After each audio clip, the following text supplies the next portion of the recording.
We've flown out to Italy to drive the new Fiat Grande Panda, and Fiat's given us some very sensible B-roll, but we want to do things differently. We want to drive the Grande properly.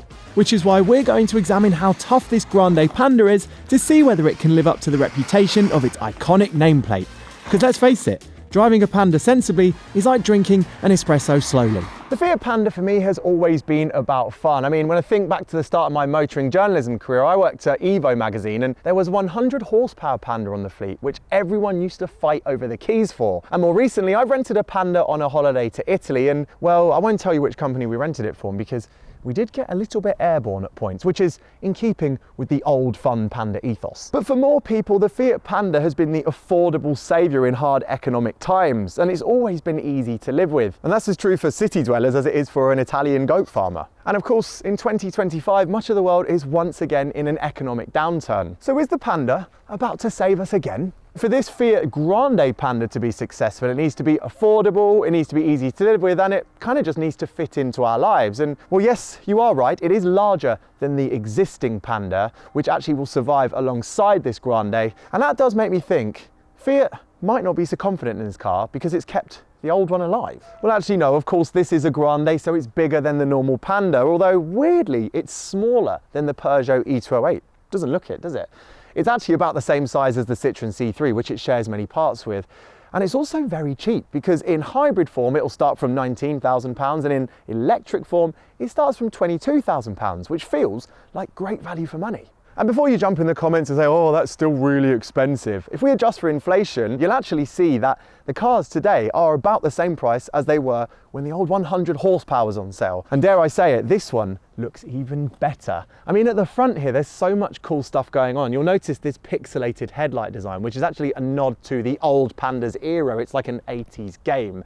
And this whole section here is said to be a nod to this Turin office that we're actually filming on the roof of right now. These are supposedly the lights in the windows on the oblong-shaped building. And that's not even my favorite thing on the front of the car here. No, that solves a big problem with EVs, and it relates to charging, because no longer we have to faff with a charger and pull it out of the boot or something. You actually get an integrated charger in the front here, which isn't only conveniently located at the front, but it's also capable of charging in about 3.5 hours. So it's an overnight jobby.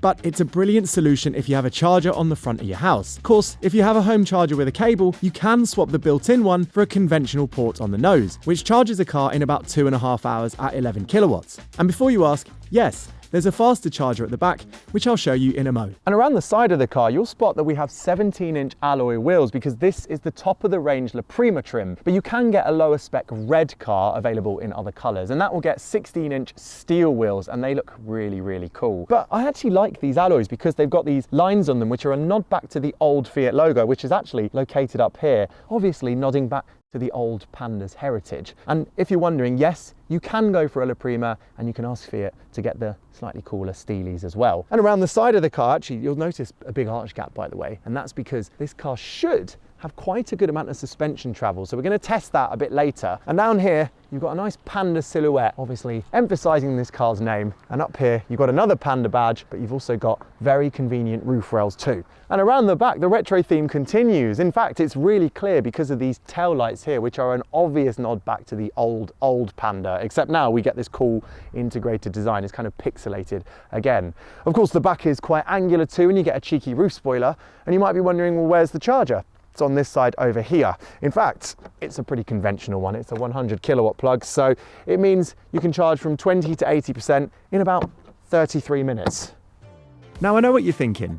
This Grande Panda looks so good that it might have just stolen the new Renault 5's Retro Thunder. But get this, the Panda's designer, Francois Leboine, was actually responsible for the 2021 R5 concept that inspired Renault's new hatchback. And just like in that French car, Francois' love of retro provides plenty of influence in this Fiat's cabin. Now inside, there is a fantastic mix of both looking to the past and also to the future because, well, starting with the past, there is a really, really cool retro nod here, and it relates to where we're filming right now because this is an oval-shaped track which actually creates your setup here, and you'll even see the old Fiat Panda going around the banking, and that's the very banking we're on now in Turin, which is Fiat's historic test track. That's super cool. You've also got other retro nods. I love this squarish steering wheel and obviously the 2-spoke wheel itself. This is a nod to the 80s Panda. And also those vents, they kind of look like the taillights again. So the old stuff is done very, very well, but the new stuff as well is done brilliantly, because most of the plastic in this interior is from recycled drinks cartons. So it does look a bit cheap and it seems to be quite easy to scratch, but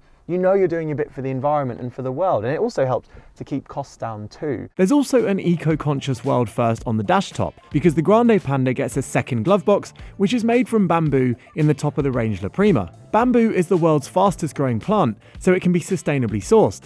And it's also the favourite food of pandas, as in the furry ones. Also, we've got some unique graphics on what is, of course, a shared bit of software. So the infotainment screen and the instrument cluster here will be shared with other cars within the company group. But it looks very different in this car, and it's nice to use this infotainment system. It's not the quickest out there, but it's definitely quick enough, and you get wireless Apple CarPlay and Android Auto too. And also this instrument cluster, the graphics are simple and clear, but they're fun and quirky. It just goes with the vibe of the car. Now, you will spot a few familiar things from other cars. I mean, this is definitely familiar from the Citroen, as is this climate control bit down here. Now, it's nice to have physical buttons. It means you don't have to dive into the screen. It's actually really easy to use on the go, but it does highlight one key problem. In fact, my biggest concern with this car, and that is that you don't get a heat pump currently in the electric model.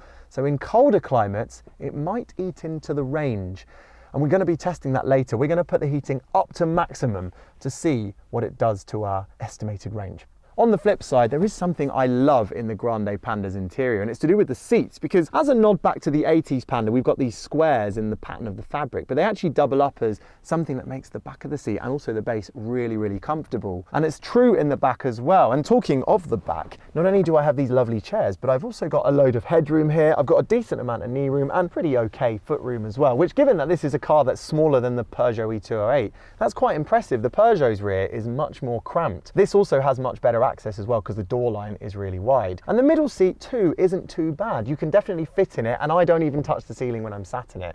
But if you haven't got anyone there, well, then you've got access to 2 USB-C ports, which is quite handy. And you've also got good storage in here as well, and down there, and you've even got okay door pockets. But you don't get anywhere to rest your arm down here, so there's no fold-down cup holders and no ski hatch either. Now, you might remember earlier that I said this Panda needs to fit into your life, and well, the packaging of this car is just as impressive as the original, especially when you look in the boot, because despite being smaller than the Fiat 600e, the boot size is basically identical. And actually, if you go for the hybrid model, you'll get even more space. But even with the batteries in the floor of this one, because the floor goes quite low down here, there is a good amount of room, especially vertically like that. Although we have to admit, even though Jamil's carry-on aeroplane bag, the biggest size you can take into the cabin, even though it fits fine that way, I can't get it to twist this way around. So to do that, you'd have to lower down the back seats, but handily, it's very easy to do that. You just pull these 2 straps here, push that away, and of course, if you take that out, you clear a large amount of room. So I think it's clear that this car ticks the boxes for affordability and also space. But is it easy to drive in the city and on the roads? And for me, is it fun? Now, of course, we've been comparing this Grande Panda to the Citroen C3 and the Fiat 600e, but there are so many other cars in this class that comparing their numbers and their stats can be a bit of a minefield, which is why I'd recommend you go and use the very helpful, simple and free tool that is built into the Cinch app, where you can compare cars side by side. And once you've whittled down your selection to one that suits you, or even a few that suits you, you can actually come down to one of our Cinch stores, and then you can kick the tires and check them out on the road as well. Now, in Turin, like every other Italian city, there is a Panda around every single corner, and that's because they're so easy to live with in urban settings, and they're also quite fun to drive. So how is this much bigger Grande in this kind of setting? Well, I mean, there is a Panda ahead of us for reference, and I can tell you that I don't feel like I'm any bigger than that car, even though this, of course, is a larger car, because of the higher seating position, because of the great visibility, and because in this electric one, we've got instantaneous torque. So it means the car's nippy and zippy and quite fun, although it's never at all quick.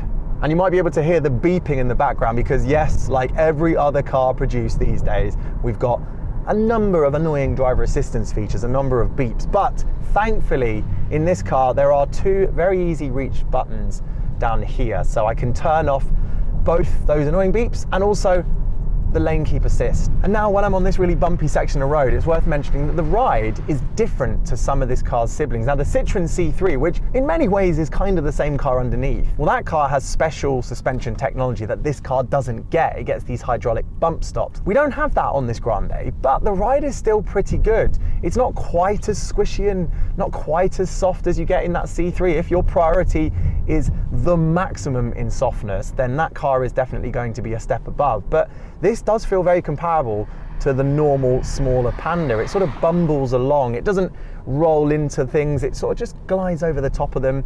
There's a bit of a fidgetiness to it at times, but it feels tough. It feels solid. So anyone who's driven older Pandas is going to like the way this thing goes along. Here's a speed hump. I can test it.